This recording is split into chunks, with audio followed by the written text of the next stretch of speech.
Friend, সবাইকে আবার একটি নতুন ভিডিওতে স্বাগত জানাই। এই ভিডিওটা ভীষণই ইনফরমেটিভ হতে চলেছে তাদের জন্য যারা OBC SC ST certificate holder রয়েছেন আমাদের ওয়েস্ট বেঙ্গলের বুকে।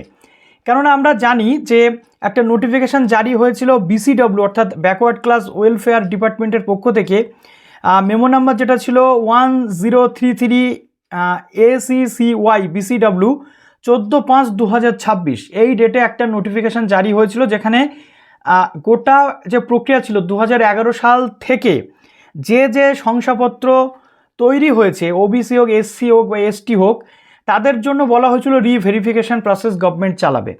কিন্তু তার পাশাপাশি আরও একটা জিনিস এখানে উল্লেখিত হয়েছিল যে যারা যারা এই সার্টিফিকেট বা এগুলো ভুয়োভাবে বানিয়েছেন তাদের সার্টিফিকেট বাতিল হবে। এখন বিভিন্ন সাবডিভিশনাল অফিস থেকে চলে আসছে নির্দেশিকা। আজকে যেমন আমাদের কাছে একটা রয়েছে সাবডিভিশনাল অফিসার দিনহাটা, সেখান থেকে বিসিডব্লিউ সেকশন থেকে একটা নোটিফিকেশান জারি করা হয়েছে যে যারা যোগ্যতা ছাড়া এই সার্টিফিকেটগুলো পেয়েছেন বা মনে করছেন যে সে অনৈতিকভাবে পেয়েছে, তাদের প্রত্যেককেই সার্টিফিকেটগুলো স্যারেন্ডার করার জন্য বলা হচ্ছে। নাহলে হয়তো গভর্নমেন্ট পরবর্তী ক্ষেত্রে যদি দেখে যে এগুলো সত্যি ভুয়ো বা ইলিগাল, তাহলে তাদের বিরুদ্ধে আইনত ব্যবস্থা নিতে পারে।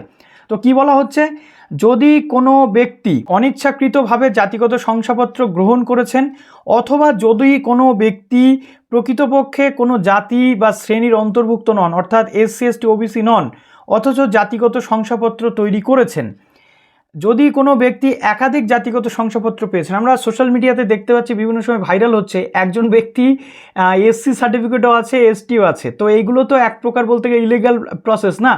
তো তাদেরকে বলা হচ্ছে স্বেচ্ছায় জাতিগত সংশ্লিষ্ট যে দপ্তর রয়েছে শংসাপত্রগুলো বিডিও অফিস বা গ্রামীণ এলাকার জন্য এবং এসডি অফিস রয়েছে পৌরসভার জন্য একটি আবেদনপত্র সহ, অর্থাৎ একটা অ্যাপ্লিকেশান আপনাদের করতে হবে। বাতিল করতে চেয়ে আবেদনপত্র কিন্তু জমা করতে হবে। এই পদক্ষেপের উদ্দেশ্য হলো জাতি শংসাপত্র ইস্যুর ক্ষেত্রে যাতে ন্যায্যতা থাকে, স্বচ্ছতা থাকে এবং সত্যতা নিশ্চিত করা যায়। জনস্বার্থে নাগরিকদের পুনর্যাচাই প্রক্রিয়ায় সহযোগিতা করার জন্য অনুরোধ কিন্তু করা হচ্ছে। অর্থাৎ যারা মনে করছেন যে তারা সেই সার্টিফিকেটের যোগ্য নন বা ভুলভাল পদ্ধতিতে বানিয়েছেন, ইলিগাল পদ্ধতিতে, অনৈতিক পদ্ধতিতে বানিয়েছেন, সময় থাকতে থাকতে আপনাদেরকে নোটিশ করা হচ্ছে, আপনারা এগুলো যাতে স্যারেন্ডার করেন।